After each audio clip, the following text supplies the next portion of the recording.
এই যে শুকনো কাঁচাগুলো, এই যে বীজগুলো, এইগুলো আছে মনে করেন আপনার 300 করে দাম দিবে, আর শুকনো হলে মনে করেন 350-400 করে শুকাই দেওয়ার পর।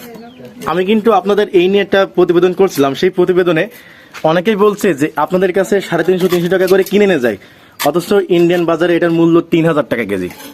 আমরা তো সঠিক মূল্য পাই না আসলে, এই যে হাত বদল মূলত হয়। মানে বেশ কয়েকটা হাত বদলে মনে যায়। হ্যাঁ, তার জন্য আমরা মূলত সঠিক ন্যায্য মূল্য পাই না।